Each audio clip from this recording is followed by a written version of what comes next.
शंकरं लोकशंकरं शंकरं शंकराचार्यं केशवं बादरायणं सूत्रभाष्यकृतौ वन्दे भगवन्तौ पुनः पुनः।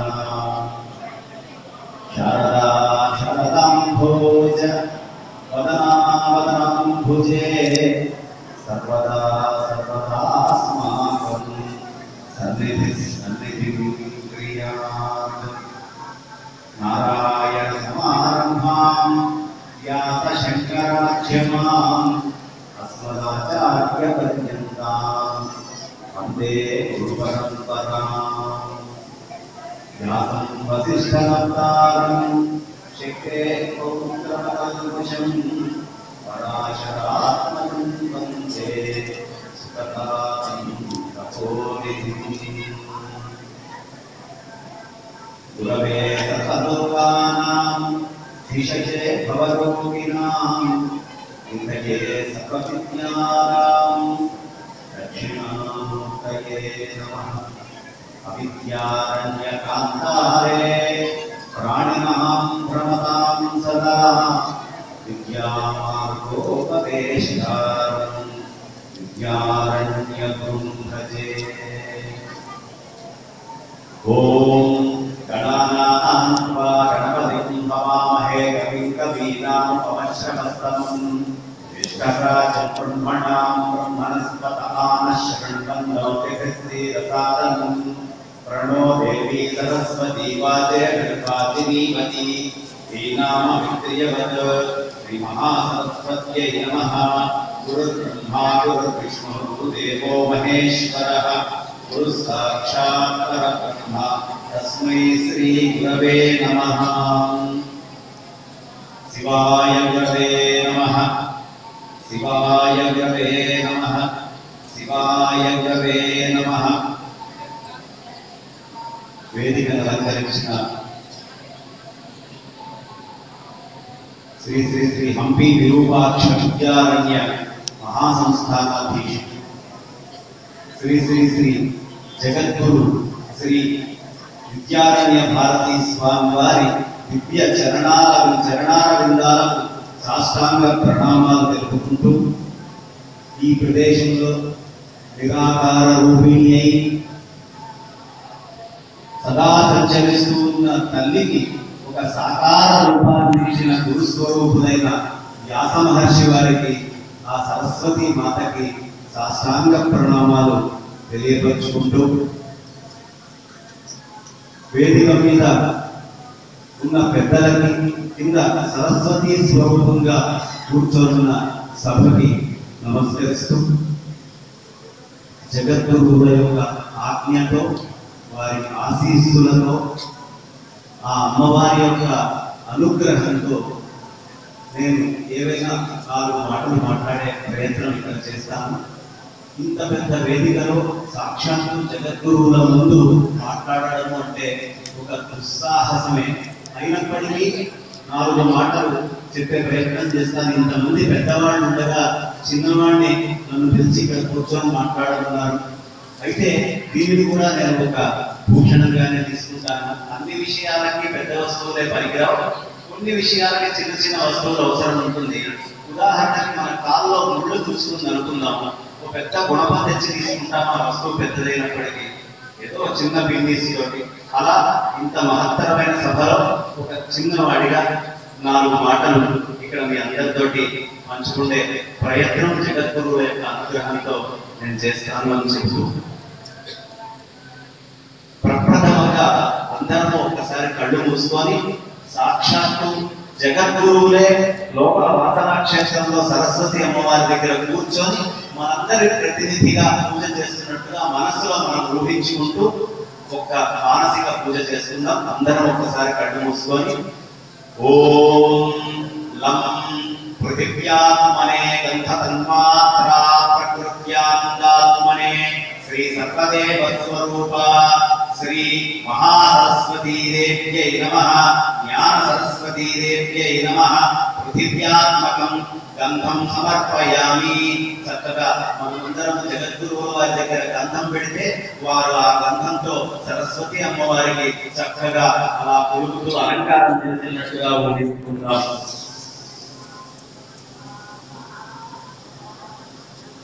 ఓం హం ఆకాశాత్మనే శబ్దతన్మాత్రా ప్రకృత్యానందాత్మనే శ్రీ సర్వదేవ స్వరూప శ్రీ జ్ఞాన సరస్వతీ దేవ్యై నమః. ఆకాశాత్మకం పుష్పం సమర్పయామి. చక్కగా తామర పూలు, కల్వ పూలు స్వామివారి చేతుల దగ్గర మనం పెడితే వారు ఆ సరస్వతి అమ్మవారి యొక్క ఆపాద మస్తకం ఆ పుష్పాలతో అర్చన చేస్తున్నట్టు, అమ్మవారి పాదాల దగ్గర ఆ పుష్పాలు పెట్టినట్టుగా ఊహించుకొని నమస్కారం చేసుకుందాం. ఓం యం వాయవ్యాత్మనే సర్వతన్మాత్రా ప్రకృత్యానందాత్మనే శ్రీ సర్వదేవ స్వరూప శ్రీ జ్ఞాన సరస్వతీ దేవ్యై నమః. వాయవ్యాత్మకం ధూపం సమర్పయామి. చక్కగా అంత బొగ్గుల్లో మనమందరము సాంబ్రాణి ఇస్తే ఆ సాంబ్రాణిని స్వామివారు కాలుతున్న నిప్పుల్లో వేసి చక్కగా అలా ధూపం అమ్మవారికి ఇస్తున్నట్టుగా ఊహించుకుందాం. స్వామివారికి అమ్మవారికి నమస్కారం చేసుకుందాం. ఓం రం తేజాత్మనే రూపతన్మాత్రా ప్రకృత్యానందాత్మనే శ్రీ సర్వదేవ స్వరూప శ్రీ జ్ఞాన సరస్వతీ దేవ్యై నమః. తేజాత్మకం దీపం సమర్పయామి. చక్కగా మన మనస్సుతోటి తీసుకెళ్లి స్వామివారికి దీపాన్ని అందిస్తే ఆ దీపాలని ఘంటారామం మధ్యలో స్వామివారు అమ్మవారికి అద్దుతున్నట్టుగా ఊహించుకొని ఒక్కసారి స్వామివారికి అమ్మవారికి నమస్కారం చేసుకుందాం. ఓం అంబాత్మనే రసతన్మాత్రా ప్రకృత్యానందాత్మనే శ్రీ సర్వదేవ స్వరూప శ్రీ జ్ఞాన సరస్వతీ దేవ్యై నమః. అంబాత్మకం అమృత నైవేద్యం సమర్పయామి. చక్కగా అరటి పండ్లు, దానిమ్మ పండ్లు అలా అనేకమైన బహుబీజ ఫలాలని స్వామివారికి ఇచ్చి ఎవరి మనస్సులో ఏ వంటకం వస్తుందో దాన్ని ఊహించుకుంటూ స్వామివారి దగ్గర పెడితే స్వామివారు చక్కగా అమ్మవారికి నివేదన పెడుతుంటే అమ్మవారు ఆ పండ్లని వాటిని భుజిస్తున్నట్టుగా మనసారా ఊహించుకోండి. మధ్య మధ్యలో స్వామివారు అలా నీళ్లు అందిస్తుంటే అమ్మవారు తాగుతున్నట్టుగా.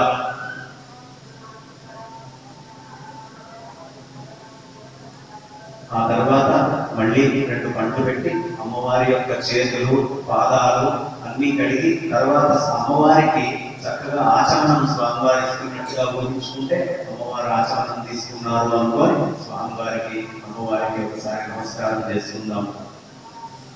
ఓం సం సర్వాత్మనే సర్వతన్మాత్రా ప్రకృత్యానందాత్మనే శ్రీ సర్వదేవ స్వరూప శ్రీ జ్ఞాన సరస్వతీ దేవ్యై నమః.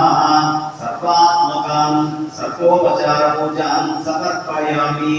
చక్కగా ఒక తాంబూలం మనం కట్టిస్తే స్వామివారు అలా అమ్మవారికి ఇస్తుంటే అమ్మవారు ఆ తాంబూలాన్ని స్వీకరించినట్టుగా ఆ తర్వాత స్వామివారి చేతుల మీదుగా అమ్మవారికి నీరాజనం ఇస్తున్నట్టుగా ఆ తర్వాత ప్రదక్షిణం చేస్తున్నట్టుగా స్వామివారికి అమ్మవారికి కలిపి మనందరం సాష్టాంగ నమస్కారం చేస్తున్నట్టుగా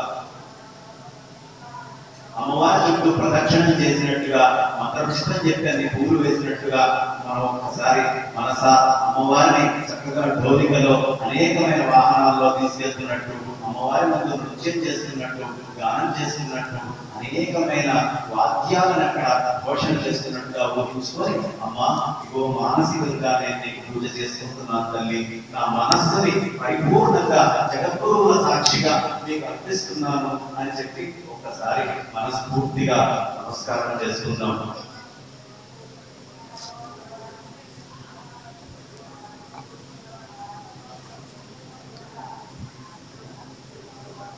ఇవాళ చాలా విశేషమైన రోజు.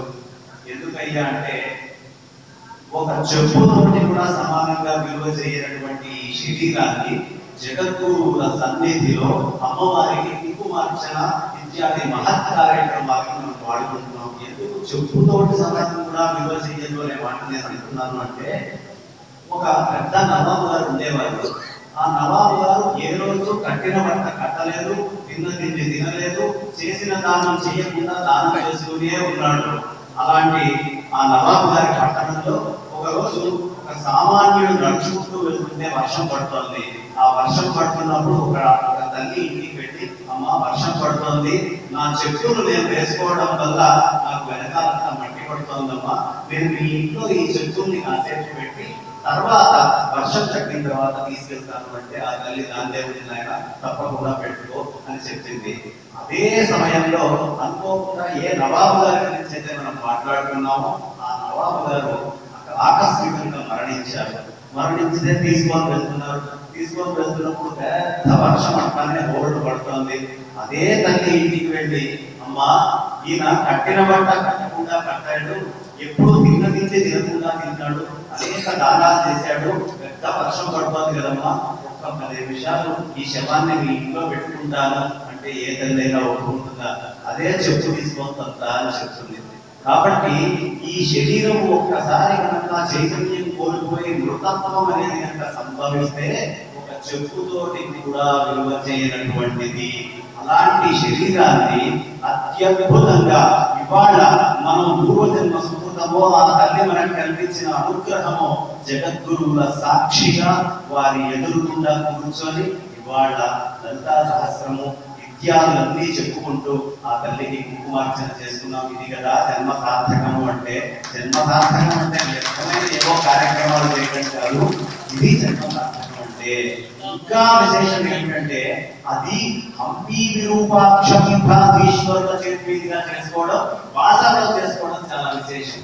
ఎందుకు బాసరలో హంపి విరూపాక్షీఠాధిపతుల చేతుల మీదుగా చేసుకోవడం విశేషము అంటే మనకి చాలా అద్భుతమైన చరిత్ర ఉంది. ఈ తల్లి గురించి బ్రహ్మాండ పురాణంలో కూడా చాలా విశేషంగా బాసర తల్లి గురించి రాయడం జరిగింది.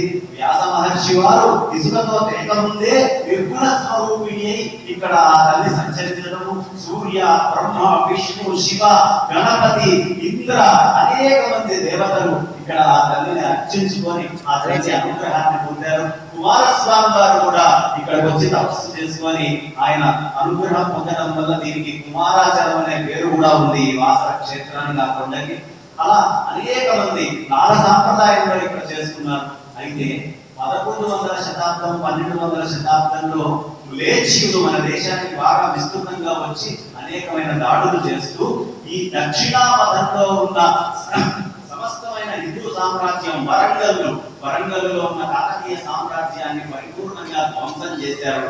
చేసిన తరువాత వరంగల్లోనే జన్మించి తెలంగాణ కీర్తి అయిన శ్రీ విద్యారణ్య స్వామి వారు అక్కడ జన్మించి ఆయన ఆ ఘోరమైన కలిని చూడలేక వెళ్ళి ఘోరమైన తపస్సుని హంపి క్షేత్రంలో ఆచరించి మళ్ళీ భువనేశ్వరి అమ్మవారి యొక్క అనుగ్రహం పొంది అక్కడ రేణుకా తంత్రంతో భువనేశ్వరి దేవికి పూజ చేస్తే భువనేశ్వరి దేవి ఒక హిందూ సామ్రాజ్యాన్ని స్థాపించడానికి అవసరమైన కనక వర్షాన్ని ఆగకుండా కురిపిస్తూ పోయింది. ఆ కనక వర్షం ఎలా పడ్డదయ్యా అంటే వీధుల్లో ఇళ్లలో అన్ని చోట్ల పడ్డది. సాధారణంగా మనం అందరం ఇంట్లో కసుపు ఎట్లా ఊడుస్తామంటే కసుపు ఊడ్చేటప్పుడు చీపిరి కట్టతోటి ఇలా బయటికి ఊడ్చుకుంటూ ఉంటాం కసుపు అంతా ఇంట్లో నుంచి బయటికి. కానీ యావత్ ప్రపంచంలో సృష్టిలో ఒకే ఒక్క రోజు విద్యారణ్య స్వామి వారు రేణుకా తంత్రంతో భువనేశ్వరి అమ్మవారికి ఉపాసన చేసిన రోజు మాత్రం కనక వర్షం పడి ఆడవాళ్ళందరూ ఇళ్లలోకి కసుపు ఊడుచుకున్నారు నవగారాన్ని మొత్తాన్ని. అంతటి విశేషమైన విద్యారణ్య స్వామి వారు ఈ విజయనగర సామ్రాజ్యాన్ని ఒక హిందూ సామ్రాజ్యాన్ని స్థాపించి మ్లేచ్చులని అణగదొక్కడానికి ఒక మహత్తరమైన సామ్రాజ్యాన్ని స్థాపించిన మహామనీషి ఈ ప్రాంతానికి చెంది 7 రాష్ట్రాలకు వ్యాప్తి చెంది మహారాష్ట్ర, కర్ణాటక, ఆంధ్రము, తమిళనాడు ఇలా 7 రాష్ట్రాలు గోవా దాటి అటువైపు వెళ్ళి అన్ని ప్రాంతాల్లోకి 7 రాష్ట్రాల్లోకి బాగా విస్తృతంగా వారు ఈ యొక్క రాజ్యాన్ని విస్తరింపజేసి మన యొక్క హిందూ ధర్మాన్ని కాపాడుతున్న సందర్భంలో అనుకోకుండా ఒక్కసారి ఔరంగజేబు వచ్చి మళ్ళీ విజయనగర సామ్రాజ్యం ముహూర్త బలం తప్పి పతనం అయిన తర్వాత ఇక్కడ గోల్కొండలో 4 నవాబులు పాలించారండి. అహ్మద్ షాహి, ఇమాద్ షాహి, కుతుబ్ షాహి, బరీద్ షాహి అని. వీళ్ళు ఏం చేశారయ్యా అంటే ఎక్కడ గుళ్ళల్లో పూజలు జరగకుండా ఏ విధమైన పూజలు జరగకుండా ఉండేట్టు అన్ని విధాలా దాడి చేస్తూ వాసర క్షేత్రానికి కూడా వచ్చి వ్యాస మహర్షి ఏదైతే సంకతం రోజు గోదావరికి వెళ్ళి ఉదయం సంధ్యావంతంగానే ఒక గుప్పెడు బట్టి మాధ్యాహ్నిక సంధ్య కాగానే ఒక గుప్పెడు బట్టి సాయం సంధ్య కాగానే ఒక గుప్పెడు బట్టి తీసుకొచ్చి సాయంకాలం అందుకనే సామా సంధ్య అంటారు. సాయంకాలం కూడా సరస్వతి అమ్మవారికి చాలా ప్రతిది. ఇలా 3 సంఖ్యల్లో తీసుకొచ్చి వేసిన బట్టి మహాకాళి, మహాలక్ష్మి, మహాసరస్వతిగా ఇసుక మారింది. అలా మారి గొప్ప క్షేత్రమైన ఈ క్షేత్రంలో ఉన్న సరస్వతి అమ్మవారి విగ్రహాన్ని, లక్ష్మీ అమ్మవారి విగ్రహాన్ని ఈ 4 బాద్షాలు కలిసి విచ్ఛిన్నం చేయడం జరిగింది.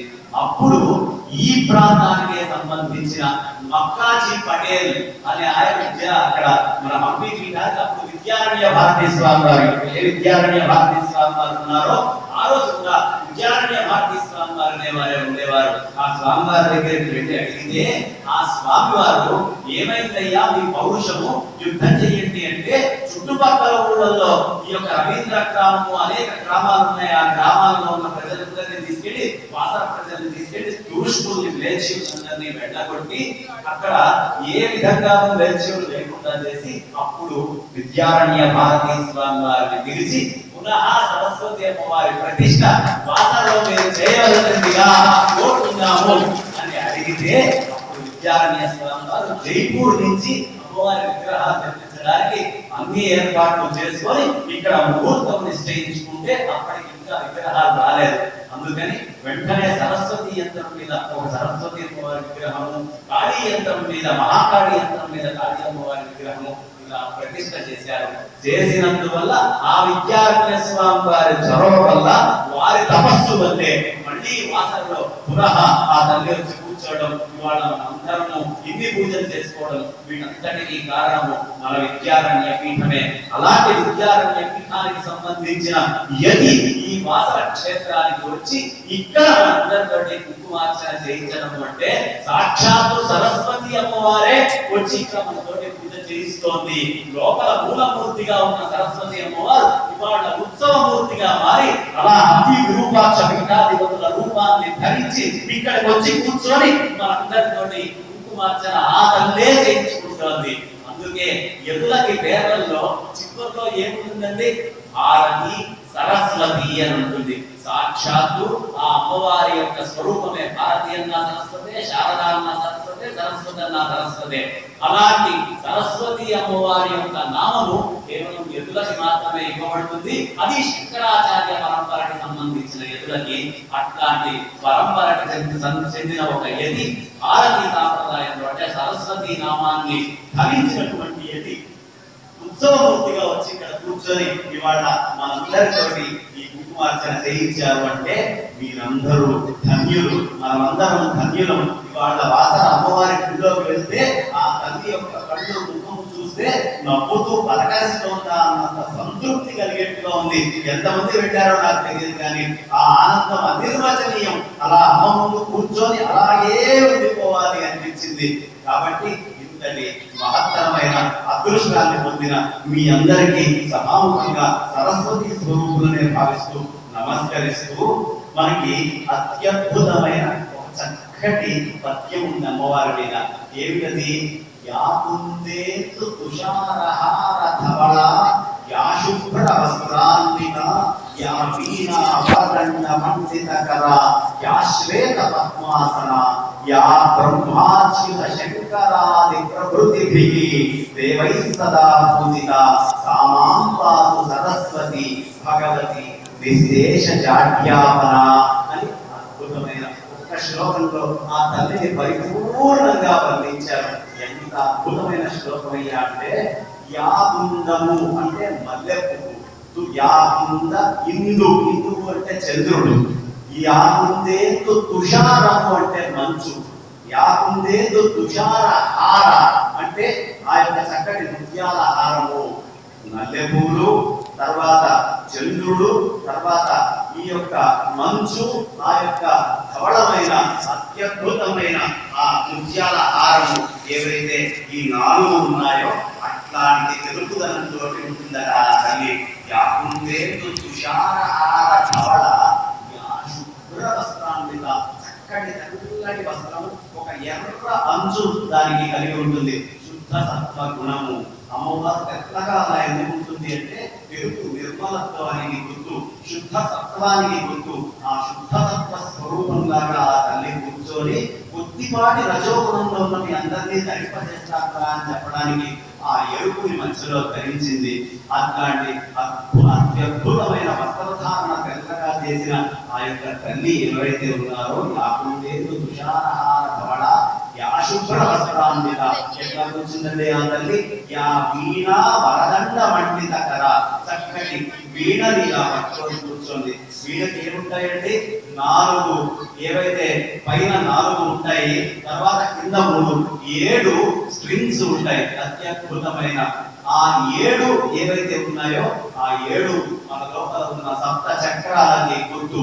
ఈ సప్త చక్రాలలో ఎవరు నాదబిందు కళలు అనేవి ఉపాసన చేస్తారో వాళ్ళకి సరస్వతీదేవి ప్రత్యక్షం అవుతుంది అని చెప్పడానికి ఆ యొక్క వీణని ఎప్పుడు ఆ తల్లి అలా పెట్టుకుంటుంది. ఆ నాదబిందు కళలని యోగంలో ఉపాసన చెయ్యండి అని మనందరికీ తెలియపరుస్తూ ఆ సప్త చక్రాలని ఒక్కసారి మీరు చక్కగా ఉత్తేజితం చేసి ఆ అమ్మవారి వైపు వెళ్ళండి అని చెప్పడానికి ఆ 7 తాళ్లతో కూడినటువంటి అత్యద్భుతమైన ఆ 7 తీగలతో కూడిన వీణ ఆవిడ ఎప్పుడు చేతిలో పెట్టుకొని ఉంటుంది. ఎవరైతే ఆ వీణలో కూడా సప్త స్వరాలు ఉంటాయి. సప్త స్వరాలు ఏమిటంటే సంగీతానికి స రి గ మ ప ద ని. ఇవి 7 సప్త స్వరాలు. అంటే ఈ 7 సప్త స్వరాల్లో కూడా ఒక గొప్ప అంతరార్థం ఉంది. సా అనే పదంతో మొదలవుతుంది. అంటే సాకారంగా ఆ తల్లి విగ్రహం పెట్టుకొని మనం చక్కగా ఇట్లా కుంకుమార్చనలు అన్ని పూజలు చేస్తూ, ఇప్పుడే మీరు లంచ చదువుతున్నప్పుడు ఒక మాట అన్నారు, అంతర్ముఖ సమారాధ్య బహిర్ముఖ సుదుర్లభ అన్నారు. అంటే ఏమిటి? లోపలే ఆ తల్లి దొరుకుతుంది, బయట దుర్లభం దొరకడం. అలా సాకారంతో మొదలు పెట్టుకొని సరిగమ పద నీ అనే పదంలో ఆగుతుంది. నిరాకార నిర్గుణ తత్వానికి వెళ్ళి ఆ తల్లిని నువ్వు హృదయంలో ప్రతిష్ట చేసుకో అనే అత్యద్భుతమైన సందేశం మనకిస్తూ సరిగమ పదవి అనే స్వరాల్ని ఆ వీణలో ఆ తల్లి అత్యద్భుతంగా మన ముందు వింటూ ఉంటుంది. ఎవడైతే ఈ సరిగమ పదవి అనే విషయాన్ని ఎవరు తెలుసుకుంటారో వాళ్ళు ఎట్టి పరిస్థితుల్లో సంసారం అనే సాగరంలో పడరు. ఆ వీణకి ఎప్పుడూ 2 బొర్రలు ఉంటాయి, ఒక పక్క పెద్దగా ఒక పక్క చిన్నగా. ఆ వీణ మీద ఉన్న స్వరం ఎప్పుడూ కింద పడకుండా ఉండడానికి అలా ఆ తల్లి మనకి కూడా అవసరమైన శక్తినిచ్చి పతనం కాకుండా కాపాడుతూ ఉంటుంది. అందుకోసమే ఆ వీణని మనకి గుర్తుగా చెప్తారు. ఇలాంటి అత్యద్భుతమైన ఆ వీణా వాద్యము ఆవిడ చేస్తుంది. ఆ వీణ పేరేంటంటే సరస్వతి అమ్మవారి చేతిలో వీణ పేరు, ఆ వీణ పేరు కచ్చపి అంటారు. కచ్చపి. కచ్చపి అంటే ఏమిటయ్యా అంటే ఆడ తాబేలు. ఆడ తాబేలు ఏమిటండి? దానికి కచ్చపి అని పేరు పెట్టారు అంటే ఆడ ఏదైనా తాబేలు ఏం చేస్తుందండి? మనం వెళ్ళి తాబేలు దగ్గర చెయ్యి పెడితే దాని ఇంద్రియాలన్నింటినీ లోపలికి తీసేసుకుంటుంది. తలకాయ, కాళ్ళు, చేతులు అన్ని లోపలికి వెళ్ళిపోతాయి. బయట నుంచి ఎంత పెద్ద దెబ్బ పడ్డా దానికి తాకదు. ఎవరు ఈ సరస్వతి అమ్మవారి యొక్క వీణ అయిన కచ్చపిని ఉపాసన చేస్తారో, దాన్ని దర్శిస్తారో వాడు కూడా అంతర్ముఖుడై లోపలికి వెళ్ళి బయట నుంచి సంసారంలో వచ్చే అనేకమైన ఈతి బాధలు ఏవేవైతే మనకు ఉన్నాయో వాటన్నిటి నుంచి కూడా ఆ తల్లి ఎన్ని దెబ్బలు వచ్చినా, ఎన్ని బాధలు వచ్చినా మనకి తగలకుండా కాపాడటం కోసమే ఆ వీణ అని చెప్పడానికి ఆ వీణకి నామధేయం కచ్చపి అని చేశారు. ఇంకా తాబేలకు ఒక గొప్పతనం ఉందండి. ఏమిటి అంటే తాబేలు గుడ్లు పెట్టిన తర్వాత ఒక గుడ్డ తీసి గుడ్లు పెట్టి అది మొత్తము ఇట్లా పూర్తి చేసి లోపలికి వెళ్ళి వేరే పనులు చేస్తూ తన యొక్క తదేకమైన దృష్టి ఆ గుడ్ల మీద ఉంచుతుంది. ఆ గుడ్ల మీద తదేకంగా ఆ తాబేలు దృష్టి ఉంచడం వల్ల మాత్రమే ఆ గుడ్లు మళ్ళీ తాబేలు స్వరూపానికి మారతాయి. ఎవరు ఈ కచ్చపి అనే వీణని గనక వింటారో, ఆ సప్త స్వరాలను తెలుసుకుంటారో ఆ తల్లి కూడా వాళ్ళని జాగ్రత్తగా కాపాడి ఆవిడ దృష్టి పరిపూర్ణంగా మనందరి మీద ఉండేట్టుగా ఉంచి పరిపూర్ణమైన అనుగ్రహాన్ని ఇచ్చి ఆవిడ యొక్క ఆ ఆత్మస్వరూపం ఏదో ఆ రూపంగా మనందరినీ మారుస్తుంది. ఎలా అయితే గుడ్లు తాబేలుగా మారాయో అలా ఈ జీవుడు ఆత్మగా పరమాత్మగా మారతాడు అని చెప్పడానికే ఈ కచ్చపి అనబడే వీణని ఆ తల్లి అక్కడ అక్కడ పెట్టుకొని ఉంటుంది. హయగ్రీవం అని కూడా అంటారు. కచ్చపి అనే వీణ యొక్క మహాత్మ్యం అది. అందుకనే వీణ వరదండ వంటి దగ్గర 2 చేతులతోటి ఆ వీణ వాయిస్తూ ఉంటుందట. ఆ వీణ కూడా వాయించేటప్పుడు ఈ వేలు వాడతాం మనం. ఈ చూపుడు వేలు నుండి ఇట్లా వాడి సా అనే దాన్ని కొడతాము. అక్కడ ఆ తల్లి మనకి ఏం తెలియపరుస్తుందయ్యా అంటే ఇది జీవుడికి గుర్తండి. ఇది పరమాత్మ, ఇది జీవుడు. ఈ 3 సత్వ రజస్ తమో గుణాలుగా చెప్పబడతాయి. ఈ జీవుడు సకాలం అనే పరమాత్మతో ఐక్యమవుతున్నాడు అని చెప్పడానికే వీణా వాక్యము అనేది ఉంది. జీవ బ్రహ్మాత్మైక యోగ నాదమే వీణ. కాబట్టి అలాంటి చక్కటి జీవ బ్రహ్మాత్మైకాన్ని పొందడం లక్ష్యం కానీ ఈ భౌతికమైన విషయాలు, ఈ బాధలు వీటి రూపిలో పడడం కాదయ్యా, శాశ్వతమైన ఆనందాన్ని పొందు అని చెప్పడానికి మాత్రమే ఆ తల్లి ఆ కచ్చపి అనబడే వాక్యాన్ని తీసుకుంది. ఆ తర్వాత ఇంకా 2 చేతులు ఉన్నాయి. ఏం చేస్తున్నాయి? యా వీణ వరదండ పండిత కదా. ఎట్లా ఉందయ్యా? చక్కగా వరమిస్తోంది. కామరూపిణి ఆవిడ. ఏం కోరుకుంటే అది ఇస్తుందంటే ఆ తల్లి యొక్క మహాత్మ్యం ఏం చెప్పాలి? సమస్తమైన విద్యలకి, సమస్తమైన జ్ఞానానికి ఆ తల్లే మూలము. ఒక్కసారి ఎవడైనా ఆ తల్లిని ఉపాసిస్తే వాడిలో ఉండమన్న అజ్ఞానం ఉండదు, అలా వెళ్ళిపోతుంది. ఎందుకయ్యా అంటే సూర్యుడు ఒక్కసారి ఉదయిస్తే చీకటి నువ్వు పో అని ఎవరైనా చెప్పాలా? అక్కర్లా. సూర్యుడు రాగానే చీకటి ఎట్లా పోతుందో ఆ తల్లిని మనం ఎప్పుడు మనస్సులో ఆరాధన చేస్తామో ఆ క్షణమే మన లోపల నుంచి అజ్ఞానము అనబడే బీజాలు ఏవైతే ఉన్నాయో ఆ బీజాలన్నీ కూడా పరిపూర్ణంగా తొలగిపోతాయి. కాబట్టి అత్యద్భుతమైన ఈ ఆత్మవిద్య రహస్యాన్ని ఆవిడ తెలియపరచడానికి వరదే కామరూపిణి. ఎప్పుడు మన కోరికలను తీర్చడాన్నే ఒక రూపంగా ధరించి నిర్గుణంగా, సాకారంగా నిరంతరము మనల్ని కాపాడుతూ ఉంది. అలాంటి తల్లి ఆవిడ.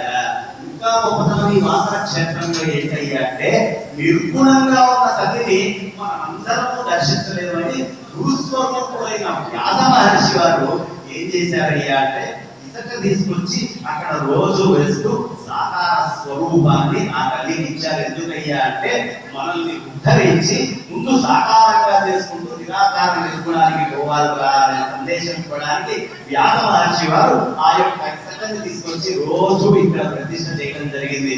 అందుకనే ఇక్కడ ఖచ్చితంగా వ్యాస మహర్షి వారిని తలుచుకోవాలి. అసలు ఈ క్షేత్రం పేరు వ్యాసర. వ్యాసర వాసరైంది, వాసర వాసరగా మారింది. కాబట్టి వ్యాసరాయల వారు ఈ వ్యాసుల వారి యొక్క సుప్రతిష్ఠిత క్షేత్రం కాబట్టి దీన్ని వ్యాసరా అని పిలిచేవాళ్ళు.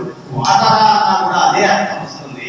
కాబట్టి వ్యాసరా వాసరా అనేది సక్రమమైన పేరు. నేటి నుంచి సాధ్యమైనంత మటుకు మనం ప్రయోగంలో కూడా వాసరా అనే మాటను తగ్గించి వాసరా అనే పదాన్ని ఎక్కువ వాడుతున్నాం. మాట పురాణంలో కూడా ఈ క్షేత్రానికి పేరు వాసరా అనే చెప్పబడి ఉంది, వాసరా అని చెప్పబడి లేదు.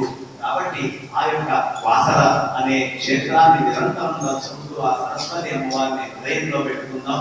వరదండ వండిత కళ. ఆ తర్వాత అమ్మవారి చేతిలో ఒక స్ఫటిక బాల ఉంటుంది. ఆ స్ఫటిక బాలకి పూసలు ఎన్నో తెలుసా మీకు? ఆ స్ఫటిక బాలకి 50 పూసలట. 50 పూసల మాల మనం ఎక్కడ వినాం? 54 వింటాం, 53 వింటాం, కానీ 50 పూసల మాల వినాం. ఏంటయ్యా 50 పూసలు అంటే సంస్కృత భాషకి అక్షరాలు 50 అంటండి. ఆ 50 అక్షరాలని పరిపూర్ణంగా ఆవిడ ధారణ చేసుకొని ఉంటుంది. ఆ 50 అక్షరాలు పరిపూర్ణంగా ఆవిడ అలా పెట్టుకొని శుద్ధంగా మళ్ళీ వేరే వేరేదైతే ఇక్కడి నుంచి అక్కడ కనిపిస్తుందేమో చాలా శుద్ధంగా ఉంటే ఆ స్ఫటికం ఏదైతే ఉందో అంత శుద్ధంగా అక్షరాలన్నింటినీ ఆవిడ ధరించి ఉంది. ఎవడు ఆ తల్లిని ఉపాసిస్తాడో ఆ అక్షరాలన్నీ వాటిని భరిస్తాయి అని చెప్పడానికి మన అనేకమైన కథలు ఉన్నాయి. కాళిదాసు వారు చాలా అమాయకమైన వ్యక్తి. ఏనాడైతే ఆ తల్లిని ఉపాసన చేస్తూ ఆ ముందు కూర్చున్నాడో సమస్తమైన శాస్త్రాల్లో నిష్ణాతుడై అనేకమైన గ్రంథాలు రచించి సాక్షాత్తు అమ్మవారి స్వరూపంగానే మారిపోయాడు. ఇలా అనేకమైన ఉన్నాయి. కాబట్టి ఆ అమ్మవారి చేతిలో ఉన్న స్ఫటికమాల ఏదైతే ఉందో అది అత్యద్భుతంగా 50 అక్షరాలని మనకు చూపిస్తుంది. ఎవరు ఆ అమ్మని కొలుస్తారో 50 అక్షరాలు మస్తిష్కంలోకి వెళ్ళి ఆ అక్షరాల ద్వారానే ఈ ప్రపంచం అంతా నడుస్తుంది. మీరు ఇప్పుడు మాట్లాడుతుంటే నీకు అర్థమవుతుంది అన్న ఆ అక్షరాలే మూలము. లేదా పూర్వం ఈ గురువులు మీకు అక్షరాలు నేర్పించారు కాబట్టి, నా గురువులు నాకు నేర్పించారు కాబట్టి ఈ అక్షర స్వరూపమైన విద్య నుంచి ఒకటము మనం పొందుతున్నాము. కాబట్టి అత్యద్భుతమైన ఈ అక్షర స్వరూపిణి అయిన తల్లి చేతిలో ఉన్న స్ఫటికమాల, అది కూడా మాల ఎలా పట్టుకుంటుందండి అంటే ఆవిడ చూపిస్తుంది, ఈ జీవుణ్ణి దూరం చేసి ఆత్మని మీ యొక్క గుణాలతో అనుసంధానం చేసి జీవత్వం నుంచి దూరం చేసి జీవుణ్ణి ఆత్మమయం చెయ్యి అనే సందేశం ఇస్తుంది. అక్కడ ఆ తల్లి పట్టుకునే మాలలో కూడా అంత గొప్ప సంకేతం ఉంటుంది. వరదండ మండితకర అంత అద్భుతంగా ఉంటూ యాశ్వేత పద్మాసన, అది ఎక్కడ కూర్చుంటుందండి? పద్మం మీద కూర్చుంటుంది. పద్మాసన అని మనం ప్రయోగం చేస్తున్నాం కదా. ఎందుకంటే పద్మం మీద అక్కడ కూర్చుంటుంది అంటే మన హృదయం అనబడే సాగరము ఎప్పుడు అది అట్లా నీళ్లతోటి పొందుతాం అన్నమాట. ప్రాణము అనేది అపారము వ్యాపము అన్ని సమస్తము ఆ యొక్క జలస్వరూపమే. ఆ భోవా ఇదం సర్వం విశ్వ భూతాన్యామ ప్రాణావామ పశవామ సమాప సంప్రాణామ విరాణామ స్వరాణామ చందాముత్యాము అని మొత్తం నీళ్ల యొక్క మహత్యం చెప్తారు. మన హృదయం అంతా కూడా ఈ యొక్క నీళ్లతో నిండి ఉంది. తామర పువ్వు గొప్పతనం ఏంటంటే నీళ్లు ఎంత ఉంటే దాని మీద తామర పువ్వు, ఎంత నీళ్లు 10 అడుగులు లేచినాయి అనుకోండి, తామర పువ్వు 10 అడుగుల మీద వచ్చి కూర్చుంటుంది. మన లోపల ఎంత భక్తి ఉందో, ఎప్పుడు అంత భక్తి అనబడే జలం మీద నేను ప్రతిష్ఠితమై కూర్చొని ఉంటాను అని చెప్పడానికి ఆ తల్లి తామర పువ్వులో అలా కూర్చోనుంది. యాశ్వేత పద్మాసన ఎట్లాంటిదయ్యా ఆ తల్లి మన హృదయాన్ని బట్టి ఎప్పటికప్పుడు. ఇంకా గొప్పతనం ఏమిటి కమలానికి అంటే ఆ కమలము యొక్క రేకులు ఎప్పుడు నీళ్ళని దాని మీద పడుతున్నా కూడా నీళ్ళని అడ్డుకోవు. అందుకే శంకరాచార్యుల వారు భజగోవింద శ్లోకాలు చెప్తూ నలినీ తలగత జనమతి తరణం తత్వ జీవితం అతిశయ చపరం విద్ధి వ్యాప్యభిమానగ్రస్తం లోకం శోక అంచ నమస్తం. ఎట్లాంటిదయ్యా ఈ జీవితం అంటే నలినీ తలగత జనమతి తరణం. కమలం మీద నీళ్ళు కొట్టు ఎంత తరణంగా ఉంటుంది, కదిలితే పడిపోతుంది, ఏ క్షణం పడిపోతుందో తెలియదు. తత్వ జీవితం అతిశయ చపరం. ఈ శరీరం కూడా మనం ఏదో శాశ్వతం అనుకొని ఇక్కడ కూర్చున్నాం. మనకంటే ముందు కొన్ని వేల కోట్ల మంది పుట్టారు, వాళ్ళందరూ పోయారు. వాళ్ళ శరీరాలు ఎలా తరళమో ఈ యొక్క మన శరీరం కూడా ఈ ప్రపంచంలో చాలా తరళం. ఏ క్షణం పోతుందో తెలియదు. ఎందుకు ఏ క్షణంలో పోతుందో తెలియదు అని చెప్పడానికి ఈ నదివీ తలం గురించి మనకి చెబుతూ తత్వ జీవితం అతిశయ చెప్పడం విద్యువ్యాధ్యభిమానగ్రస్తం. పూర్వజన్మ యొక్క కర్మ విధి వల్లను వ్యాధుల వల్లను నేను అనబడే అభిమానం వల్ల ఈ శరీరం ఎప్పుడు నిండుకోతుంది. ఈ విషయం తెలుసుకోక నేను శాశ్వతం, నా శరీరం శాశ్వతం అనే భ్రమలో ఉంది. లోకం శోక హరంచ సమస్తం. ఎప్పుడు లోకమంతా శోక సందర్భంలో కొట్టుకోతుంది. ఎందుకంటే నేను శాశ్వతము. చిన్నగా ఉన్నవాడు పెద్దవాడు ఎప్పుడప్పుడు పోతారులే అనుకుంటుంటాడు, వీడితో శాశ్వతంగా ఉండేది. ఈ యొక్క భావనల వల్లనే ఎప్పుడు మన కుటుంబాలలో ఒక సామాన్యత ఇది కోల్పోతుంది. కోడళ్ళు అంతగానే గౌరవించకపోవడం, అందరూ కోడళ్ళని ఇచ్చేయకపోవడం. ఎందుకంటే చిన్నవాడు ఇంకా శాశ్వతం అనుకుంటున్నాడు, పెద్దవాడు ఆ పోతాంగా ఇప్పుడే కాదు వద్దండి అనుకుంటున్నాడు. దీని వల్లనే ఏనాడైనా ఈ శరీరం మనకి భగవంతుడు అద్దెకిచ్చాడు. ఏ రోజైతే జన్మ అనేది ఇచ్చాడో ఆ రోజే మృత్యు అనేది కూడా ఇచ్చాడు.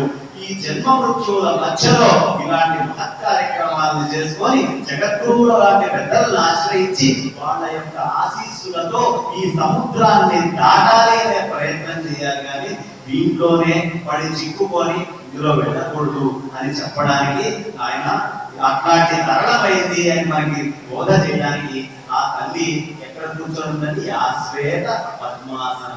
పోనీ ఏమైనా తక్కువ తల్లి ఆ తల్లి యా బ్రహ్మాచ్యుత శంకరాది ప్రకృతిభిః దేవై సదా పూజిత. ఎలాంటి వాడు పూజిస్తున్నారంటే ఆ తల్లిని? శంకరుడు, అచ్యుతుడు అంటే విష్ణుమూర్తి, ఆ తర్వాత బ్రహ్మ కూడా వాళ్ళ జ్ఞానం కోసం అక్కడ ఆ తల్లి రక్షిస్తారని. ఎవరైనా ఒకసారి శివుడిని బ్రహ్మజ్ఞానం చెప్పమని అడిగితే ఆయన క్షణం ఏమి చేయలేక కళ్ళు మూసుకొని సరస్వతి అమ్మవారిని ధ్యానం చేస్తేనే ఆయన బ్రహ్మజ్ఞానాన్ని చెప్పగలిగాడట. సరస్వతి అమ్మవారి యొక్క మహాత్మ్యం సమస్తమైన దేవతలు కూడా ఆ యొక్క తల్లి పరిపూర్ణమైన అనుగ్రహం కోసం ఎదురు చూస్తూ ఉంటారు. అందుకనేమో మనకి ఈ చుట్టుపక్కల చాలా తీర్థాలు ఉన్నాయి. ఎక్కడ మన ఈ మూలమైన పాపనాశ వినాశన తీర్థం ఏదైతే ఉందో ఊళ్ళో సరస్వతి తీర్థము, దానికి 8 దిక్కుల ఈ దేవతలందరూ పూజిస్తారు అని చెప్పడానికే మనకి ఇంద్రుడు పూజించి, ఇంద్రుడు దూర్వాసుడి యొక్క శాపం వల్ల ఎప్పుడైతే ఆయనకి ఆ కళ్ళు 2 నెత్తి మీదకి వెళ్ళి ఆయన సరస్వతి అమ్మవారి దండ వేస్తే ఇసిరొక్కలు పారేశాడో, దానివల్ల విషవ్యాధి అనేక వ్యాధులు వచ్చి ఆయన ఇక్కడికి వచ్చి ఈ వాసర క్షేత్రంలో ఆ యొక్క తీర్థంలో స్నానం చేస్తే ఆ పాపం అంతా పోయింది. ఇంద్ర తీర్థము మనకి ఈ యొక్క వాసర క్షేత్రానికి 8 పక్కల 8 తీర్థాలు ఉన్నాయి. అందులో ఇంద్ర తీర్థం ఒకటి. రెండోది సూర్య తీర్థము. ఒకసారి సూర్యనారాయణ మూర్తి వారు అభిస్తు తింటూ మామూలుగా హోమం మొత్తం పూర్తి కాకుండానే ఆకలి వేసి ఆయన తింటే ఇంద్రుడు ఆయన యొక్క సహస్ర కిరణాలని ఛేదిస్తే ఆయన కళాకాంతి లేకుండా మారిపోయి మళ్ళీ ఇక్కడ వచ్చి ఈ కుండంలో స్నానం చేసి సరస్వతి అమ్మవారిని ప్రత్యక్షం చేసుకున్న తర్వాతే ఆయన మళ్ళీ ఆ సహస్ర కిరణాలు పనిచేయడం మొదలుపెట్టాయి. అదే రెండవ తీర్థము సూర్య తీర్థము. మూడోది వ్యాస తీర్థము. ఇక్కడ మొత్తం భారతదేశం అంతా సంచరిస్తూ ఆ యొక్క ధర్మాన్ని, ఆ యొక్క పరిపూర్ణమైన పుణ్యాన్ని పొందాలనే ఉద్దేశంలో తిరుగుతున్న వ్యాస మహర్షి ఈ కుమారాచరణ వచ్చి ఈ దండకారణ్యం అంతా ఒకప్పుడు దండకారణ్యము, ఈ దండకారణ్యంలో అక్కడ ఆ తీర్థానికి వెళ్ళి స్నానం చేయడం వల్ల ఆయనకు అక్కడ సరస్వతి అమ్మవారు ప్రత్యక్షమై నిర్గుణంగా ఉన్న సరస్వతి ప్రత్యక్షమైంది కాబట్టి ఆ యొక్క తీర్థానికి వ్యాస తీర్థము అని పేరు వచ్చింది. ఆ తర్వాత వాల్మీకి మహర్షి నారదుల వారి ఉపదేశాన్ని పొంది ఆయన ఇక్కడికి వచ్చి సరస్వతి అమ్మవారికి ధ్యానం చేసుకొని ఒక కుండంలో స్నానం చేసుకున్న తర్వాత ఆయన రామాయణం రాయగలిగాడు. ఆయన రామాయణం రాసి మనందరం రామాయణం కలిసిన్నాము అంటే దానికి వాల్మీకి తీర్థమే మూలము. కాబట్టి ఇవాళ ఈ కార్యక్రమానికి కూడా సరస్వతి అమ్మవారి యొక్క అనుగ్రహమే అని చెప్తూ ఆ తర్వాత విష్ణుమూర్తి వారు ఇక్కడికి వచ్చి తపస్సు చేసుకోవడం, కుండంలో స్నానం చేయడం వల్ల విష్ణు తీర్థము. ఆ తర్వాత గణేశుడు కూడా ఇక్కడికి వచ్చి తన నవగ్రహ పూజకి అర్హులు చేయవలసిందిగా ఆ ఒక క్షేత్రంలో చేసుకుని సరస్వతి అమ్మవారి ప్రత్యక్షం అయిన తర్వాత దానికి యోగ్యుడు కావడము. ఆ తర్వాత దశరథుల వారు ఇక్కడికి వచ్చి ఒక తీర్థంలో స్నానం చేసి సరస్వతి అమ్మవారికి పూజ చేసి ప్రత్యక్షం చేసుకోవడం వల్ల పుత్ర తీర్థము అని వచ్చింది. 4 పిల్లలు పుట్టి రావణాసుడు వధింపబడ్డాడు అంటే కూడా కారణము ఆ తల్లి యొక్క అనుగ్రహమే. ఆ తర్వాత శివ తీర్థము. దక్షుడి యొక్క శాపం వల్ల సతీ అమ్మవారు పరిపూర్ణంగా ఆ 18 ముక్కలుగా విభజించబడిన తర్వాత అష్టాదశ శక్తి పీఠాలుగా మొత్తము మారిపోయిన తర్వాత అప్పుడు శివుడు వచ్చి ఇక్కడ తపస్సు చేసుకొని తీర్థంలో స్నానం చేసిన తర్వాతే ఆయనకి మళ్ళీ ఉమ్మతో వివాహం జరగడం. దానికి కారణం కూడా సరస్వతి అమ్మవారి యొక్క ప్రత్యక్షం కావడం, అనుగ్రహించడమే అని చెబుతూ చివరిగా వీటన్నిటి మధ్యలో సరస్వతి తీర్థం ఇక్కడ ఉంది. దేవతలందరూ కూడా యా బ్రహ్మాచ్యుత శంకరాది ప్రకృతి దేవై సదా పూజిత. ఎట్లాంటి తల్లివమ్మ, వాళ్ళందరూ కూడా నీకు పూజ చేస్తున్నారే, అలాంటి తల్లిని, చల్లని తల్లిని, మా అందరి కోరికలు తీర్చడానికి కామరూపిణివై వరదముద్ర వేసుకొని అక్కడ కూర్చొని ఉన్నారే, అలాంటి తల్లివైన నీకు నేను పరిపూర్ణంగా నమస్కరిస్తున్నానమ్మా. సామాంపాదు సరస్వతి. సామాంపాదు అనే ప్రయోగం చేయడానికి కారణం వ్యాస మహర్షి వారు తెచ్చిన సాయంకాలపు ఆ యొక్క ఇసుక ఏదైతే ఉందో అందులో ఇచ్చి ఉద్భవించింది ఆ తల్లి. కాబట్టి సామాంపాదు సరస్వతి భగవతి విశేష జాడ్యాపన. ఏం చేస్తావమ్మా, నా లోపల జాడ్యము అనే గుణం ఉందమ్మా, నా లోపల అజ్ఞానము అనేది ఉందమ్మా, నా లోపల అలసత్వము అనే గుణాలు ఉన్నాయమ్మా, విశేషంగా వాటిని తొలగించు తల్లి. ఏమాత్రం మిగలకుండా పరిపూర్ణమైన ఆ యొక్క జ్ఞానం కలిగి జగద్గురువుల లాంటి పెద్దల పాదాలని ఆశ్రయించి నిన్ను పొందే అనుగ్రహం మాకు కలిగించు తల్లి అని చెబుతూ పరిపూర్ణంగా ఆ యొక్క స్వామివారి అమ్మవారి యొక్క అనుగ్రహం పొందడానికే ఈ శ్లోకాన్ని మనకి చెప్పారు. ఒక్కసారి ఆ తల్లి రూపాన్ని మొత్తం మనం ఇది చేసుకోవచ్చు. అమ్మవారి చేతిలో ఒక పుస్తకం ఉంటుంది, మీరు కనుక గమనిస్తే. ఏమిటయ్యా పుస్తకము అంటే చతుర్వేదాలు అందులో ఉంటాయి, సమస్తమైనవి ఉంటాయి ఆ గ్రంథంలో అని. ఆయన నువ్వు ఎంత పెద్దవాడివైనా, నీకు ఎన్ని తెలివితేటలున్నా, ఎంత జ్ఞానం ఉన్నా అహంకరించకుండా పుస్తకాన్ని ఎప్పుడు పుస్తకం హస్తభూషణం అన్నట్టు ధరించు. నీ లోపల ఆహారాన్ని చంపుకొని ఎప్పుడు ఒక గ్రంథాన్ని చేతిలో ధరించి ఉండు అని చెప్పడానికి ఆ తల్లి ఎప్పుడు పుస్తకాన్ని ఆవిడ పెట్టుకొని ఉంటుంది. అత్యద్భుతంగా ఇంకా విశేషం ఏమిటి, ఆ తల్లి యొక్క వాహనం ఏమిటి? హంస. హంస ఏం చేస్తుందో తెలుసా అండి? క్షీర నీర వివేకం చేస్తుంది. నీళ్లలో కనుక మీరు పాలు పోసి పెడితే నీళ్ళని నీళ్ళగా పాలని పాలగా విభజించగలిగిన ఏకైక శక్తి హంసకి మాత్రమే ఉంది. కాబట్టి హంస యొక్క గొప్ప లక్షణం ఏంటంటే క్షీర నీర వివేకము. తర్వాత హంస ఎంతసేపు ఎగిరినా అలసిపోదు, ఎంతసేపు నీళ్ళల్లో ఎట్లాంటి డిగ్రీ టెంపరేచర్ నీళ్ళల్లో అయినా హంస అలసిపోదు. దీనికి గుర్తేమిటి అంటే ఎవడు ఆయన ఆ మనస్సుని పరిపూర్ణంగా అమ్మవారికి అర్పిస్తాడో వాడు ఎలాంటి స్థితుల్లోనూ అలసిపోవడం అనేది ఉండదు. ఆ తల్లి వాడి మనస్సుని వాహనంగా చేసుకొని కూర్చుంటుంది, వాడి తల్లిని వాడి యొక్క మనస్సుని హంసలాగా మారుస్తుంది అని ఆ తల్లి చెప్తోంది మనకి. హంస యొక్క గొప్పతనం అదైతే మనం జగద్గురువులను ఏమని పిలుస్తాం? పరమహంస పరివ్రాజకాచార్య. పరివ్రాజకుడు అంటే నిరంతరం సంచారం చేసేవాళ్ళు. మరి పరమహంస అనే పదం వాళ్ళకి ఎందుకంటామండి అంటే ఈ యొక్క జీవుడు పరమాత్మ ఈ రెండింటిని విభజించి పరమాత్మ స్వరూపమే నేను అనే సత్యం తెలుసుకునేవాడు కాబట్టి వాడు పరమహంసలు. పరమహంస అనే పదం వాళ్ళకి రావడానికి ప్రధానమైన కారణము ఈ యొక్క జీవుని దేహాన్ని జీవుని ఆ పరమాత్మ నుంచి విడిచేసి ఆత్మస్వరూపాన్ని వాళ్ళు అనుభవిస్తూ వాళ్ళు నేర్చుకొని వాళ్ళు ఆచరిస్తూ మనందరితోటి కూడా ఆ స్థితిని ఆచరింపజేస్తారు కాబట్టి వారు ఆచార్యులు, పరమహంసలు. అందుకనే మనం పరమహంస పరివ్రాజకాచార్య వర్య ప్రయోగం చేస్తాము.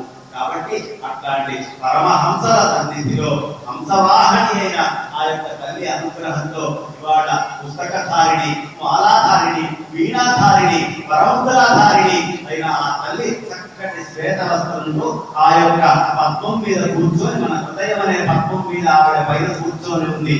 ఆ పద్మానికి ఏమిటి ఆలవాలము అంటే మనలో ఉండే భక్తి అనబడే జలమే ఆలవాలము. ఇలాంటి ఆ మనస్సులో పరిపూర్ణంగా జగద్గురువుల యొక్క అనుగ్రహంతో అలా కూర్చొని మనందరినీ ఈ సాయం వేళ ఆశీర్వదించడానికి వచ్చింది. అయితే ఇక్కడ ఇంకా చాలా విషయాలు నాకు మాట్లాడాలని ఉన్నప్పటికీ మీరు ఇప్పటికే పూజలో చాలాసేపు కింద కూర్చొని ఉన్నారు, ఉదయం కూర్చున్నారు, సాయంత్రం కూర్చున్నారు. మీ యొక్క మానసిక పరిస్థితిని ఆలోచించుకొని ఇంకొక 3-4 ముక్కలలో నా వాడికి నేను విరామాన్ని ఇవ్వబోతున్నాను. అయితే విశేషం ఏమిటయ్యా అంటే ఇవాళ పూజ చేసుకుంటున్న మనము రేపు పౌర్ణమి నాడు జగద్గురువుల యొక్క జన్మదినము.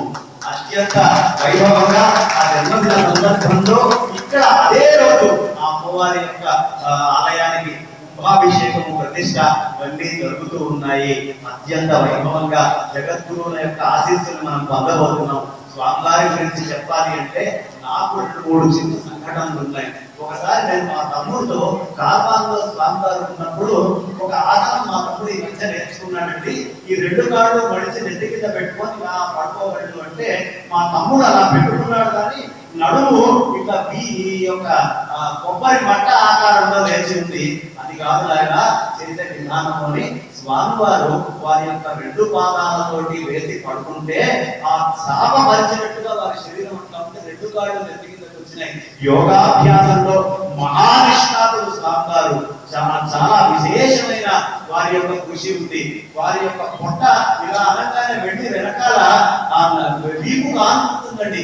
సామాన్యమైన విషయం కాదు. వారి దగ్గర ఉన్న యోగ విద్య అత్యంత వైభవమైన యోగ విద్య. అట్లాంటి జగద్గురువులు మనకి లభించడం, అనేకమైన ఆర్భాటాలు, భేషజాలు ఇవాళ మనం చూస్తూ ఉంటాం. అనేక మంది యగులలో వాళ్ళని కించపరచడం కాదు, ఎవరి ధర్మం వాళ్ళది. అయినప్పటికీ మన స్వామివారు ఎక్కడ పీఠం ఉంటే అక్కడ ఏ వస్తువు ఉన్నా లేకపోయినా అక్కడే ఒక గుడ్డ పరుచుకొని పడుకోవడం, అది సామాన్యుడు పిలిచిన చాలా గొప్పవాడైన ధనికుడు పిలిచిన ఎటువంటి భేదము లేకుండా ఇరువురిని సమదృష్టితో చూడడము, ఇట్లా అనేకమైన విశేష లక్షణాలతో ఉన్న జగద్గురువులు మనకి లభించి ఇవాళ ఇంత వైభవమైన కార్యక్రమం మనతోటి చేయించడం మన జన్మాంతర సుకృతము అని చెప్పడంతో ఎటువంటి అనుమానం లేదు. ఆ తల్లి మనందరినీ ఈ రూపంలో ఇవాళ సామ్రాజ్యం అనుగ్రహింపజేసింది. కాబట్టి ఇలాంటి జగద్గురువుల సమక్షంలో సాహసమే అయినా 2 మాటలు మాట్లాడడానికి వారి యొక్క అనుగ్రహంతోనే నేను మాట్లాడాను. ఏమిటయ్యా అంటే జగద్గురువుల యొక్క లక్షణం ఎట్లా ఉంటుందంటే వాళ్ళు మాట్లాడుతూ మౌనంగా ఉంటారు, మౌనంగా ఉంటూ మాట్లాడుతూ ఉంటారు. అందుకనే దక్షిణామూర్తి స్వరూపంలో ఉంటారు. ఎప్పుడు దేనికి పెద్ద ప్రాధాన్యత ఇవ్వరు. ఇంకా విశేషం ఏంటంటే మీరు మన పీఠం కనుక చూసినట్లయితే, ఒక్కసారి ఆ పీఠాన్ని దర్శించినట్లయితే ఏ ఏ క్షేత్రాలు మన పీఠం కింద ఉన్నాయో ఆ క్షేత్రానికి గుర్తుగా ఒక్కొక్క విగ్రహం ఇక్కడ ఉంటుంది. గాంగాపురంలో ఇట్లాంటి దత్తక్షేత్రానికి గుర్తుగా దత్తాత్రేయ స్వామి వారి విగ్రహం మన దగ్గర ఉంటుంది. ఆ విగ్రహం యొక్క మహాత్మ్యం ఏమిటయ్యా అంటే, మీరు ఎక్కడ దత్తాత్రేయ స్వామి వారు చూసినా వాళ్ళకు ముక్కలతో కనిపిస్తుంది. కానీ ఒకసారి మన పీఠానికి వెళ్ళి చూడండి, అక్కడ స్వామి వారు ఇలా ఉంటే నిల్చొని ఆ పక్కన హంస, ఎద్దు, గరుత్మంతుడు ఈ 3 వాహనాలు ఉంటాయి. బ్రహ్మ విష్ణు శివాత్మకుడే దత్తాత్రేయ స్వామి వారు అని చెప్పడం.